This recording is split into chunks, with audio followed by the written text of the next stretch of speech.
अल्हम्दुलिल्लाहि रब्बिल आलमीन वस्सलातु वस्सलामु अला रसूलिहिल अमीन अम्मा बाद। रसूल करीम सल्लल्लाहु अलैहि वसल्लम ने हजरत अबू बकर रदियल्लाहु अन्हु को सिद्दीक का लक़ब अता फरमाया।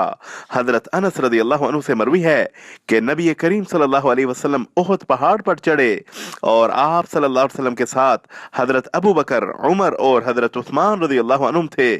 पहाड़ हिलने लगा। आप सल्लल्लाहु अलैहि वसल्लम ने इरशाद फरमाया, उहद ठहर जाओ।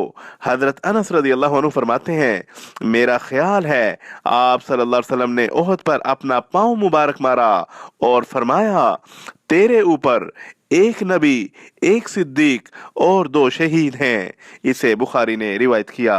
रसूलुल्लाह सल्लल्लाहु अलैहि वसल्लम ने अपनी वफात के बाद अहले ईमान को हजरत अबू बकर और हजरत उमर रदियल्लाहु अन्हुम की इक्तदा का हुक्म दिया।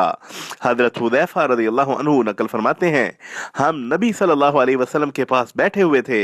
आपने इरशाद फरमाया, मुझे मालूम नहीं मैं कब तक तुम्हारे दरमियान जिंदा रहूं, मेरे बाद उनकी इक्तदा करना। और आप सल्लल्लाहु अलैहि वसल्लम ने इशारा फरमाया हजरत अबू बकर और हजरत उमर रदियल्लाहु अन्हुम की तरफ। इसे तिर्मिज़ी ने रिवायत किया।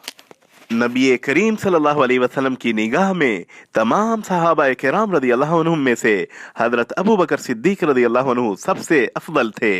हजरत मोहम्मद बिन जुबैर बिन मुतइम रदियल्लाहु अन्हु अपने बाप से रिवायत करते हैं कि एक औरत आप सल्लल्लाहु अलैहि वसल्लम की खिदमत में हाजिर हुई।